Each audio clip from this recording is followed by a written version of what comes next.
There's a guy in his mid-30s sitting in his car in a parking lot, phone in hand, staring at a checkout screen. iPhone $999. And right under the price, in smaller text, the words that make it feel painless. Or $41.62 per month for 24 months. 0% APR. He doesn't think of it as debt. He thinks of it as a subscription, a phone subscription. That's the whole trick. He taps confirm, and somewhere, quietly, without ever saying it out loud, he's just made a decision most people his age are about to make too. That this is the last time he does this without noticing. Here's the part that should stop you. This isn't a story about someone living beyond their means. Almost 80% of Americans say they couldn't make it a single week if their paycheck got delayed. And that's not just people earning minimum wage. A third of them earn six figures. People with degrees, with houses, with 2 cars in the driveway, one missed paycheck away from panic. So if you felt that same flicker lately, a little resentment right before you tap buy, a sense that you're not even excited about the thing anymore, just tired of paying for it.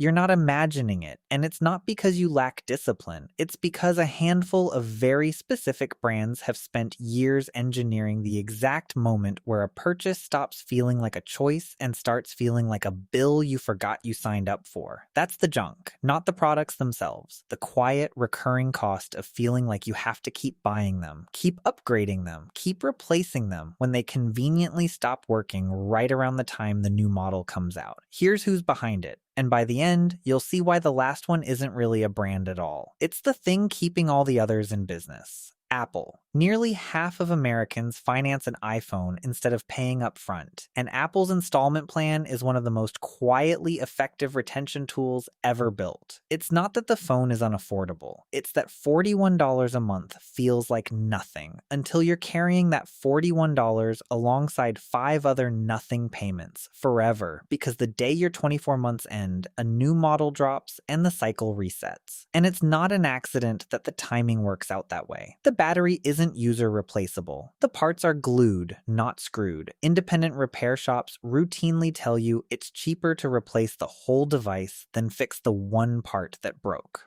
That's not bad luck. Economists have a name for it: planned obsolescence, a strategy that goes back almost 100 years to when light bulb manufacturers deliberately shortened bulb lifespans to sell more bulbs. A tracked study of household appliances in Norway found something similar happening across entire categories more recently. The average washing machine's lifespan dropped from 19 years to 11, a 42% drop, and ovens fell from 24 years to 14 in just about 2 decades. Nobody voted for that. It just became normal, one shorter lifespan at a time, until things don't last like they used to, stopped sounding like a complaint, and started sounding like a fact of life. You never actually finish paying for an iPhone. You just keep renting the feeling of having the newest one, partly because you chose to, and partly because the old one was quietly built to stop being an option. Amazon. One click. That's the entire design. No cart review, no second thought, no moment where your brain catches up with your hand. Amazon figured out decades ago that friction is the only thing standing between an impulse and a purchase, so they removed it. Now they offer pay-in-4 installment options at checkout for purchases as small as $50, which means even the last bit of friction, "Can I actually afford this right now?" has been engineered away too. There's actual research behind why this works so well on all of us. When a purchase gets split into 4 small payments instead of one total, people consistently spend more because the brain stops evaluating the full cost and starts evaluating just the next payment. Can I afford this and can I afford the payment feel like the same question? They are not. And the gap between them is exactly where a lot of quiet debt lives. Nike and Lululemon.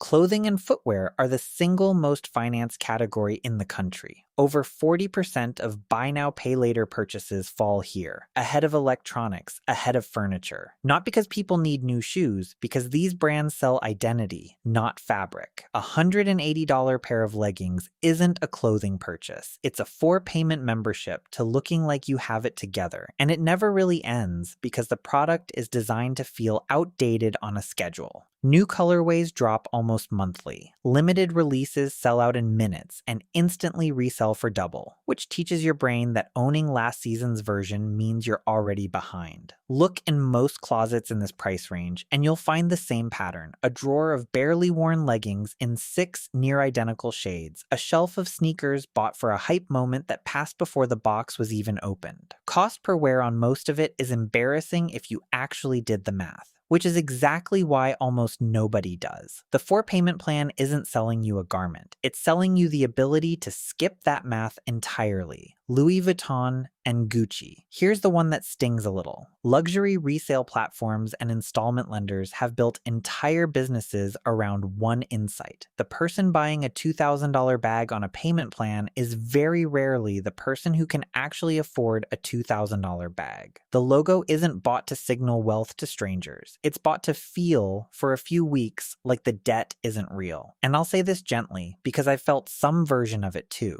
The version of success that costs money to display is always the most expensive kind because you pay for it twice, once at checkout and once every month after. There's a well-documented reason this works so well on people who are genuinely struggling. Paying with a card, or worse, a payment plan, physically dulls what behavioral economists call the pain of paying. Handing over cash for something expensive triggers a real, felt hesitation. Tapping a card for $167 a month for 12 months barely registers at all. Same total, completely different emotional experience. Add social media into that equation, where everyone's highlight reel looks like proof they're doing better than you, and you get a very specific kind of debt. The kind people take on not to enjoy something, but to stop feeling like they're falling behind people who, statistically, are often financing the exact same bag.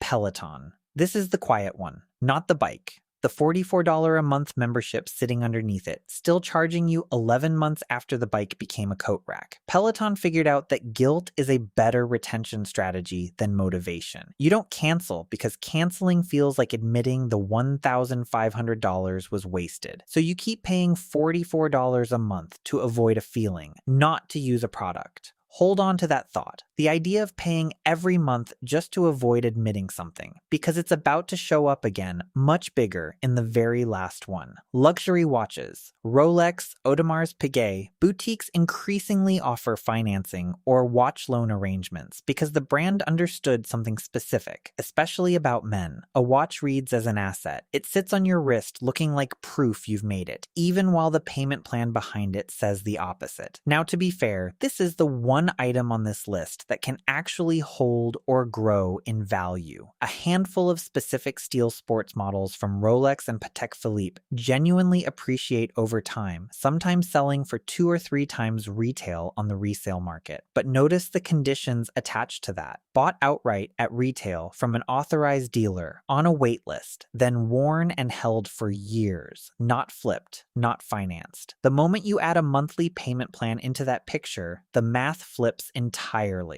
You're now paying interest on an asset whose entire investment case depends on you never needing the cash back early. The watch itself didn't change, only the ownership did, and that's the one purchase on this list that dresses up as an investment while financed, behaving exactly like the other 5. And that brings us to the real thing we're not buying anymore. The monthly minimum. Every brand on this list, Apple, Amazon, Nike, Lululemon, Louis Vuitton, Gucci, Peloton, the watch boutique, isn't actually competing for your money. They're all competing for the same slice of your paycheck that's already been carved up by the others. That's the real product being sold here. Not a phone, not a bag, not a bike. A slot in your monthly minimum. The average American now spends somewhere between $200 and $270 a month on recurring payments and subscriptions alone. And that number climbs every year, quietly, a few dollars at a time, until it's the size of a car payment nobody remembers agreeing to. Ask most people to list every recurring charge they're currently paying for, off the top of their head, and they'll miss at least 2 or 3. Not because they're careless, because that's the design. Each individual payment is small enough to approve without thinking. It's the stack that quietly becomes a second rent payment, and almost nobody adds it up until they're forced to. That's why the iPhone, the shoes, the bag, the bike, and the watch all feel so different. Luxury, wellness, tech, status, but function identically. Every one of them replaced a single hard decision, can I afford this, with a soft recurring one, can I afford $40 a month? And soft decisions are the ones we never revisit. So this was never really about swearing off Apple or Nike or any of these brands forever. We're not buying your junk anymore was never about the junk. It's about refusing to keep signing up for $40 a month decisions without ever adding them up, and refusing to accept that things breaking faster, prices creeping up, and everything slowly turning into a subscription is just how life works now. Here's the one move that actually works, and it takes less time than you'd think. Once a year, list every recurring payment tied to a purchase, not just subscriptions, installment plans too,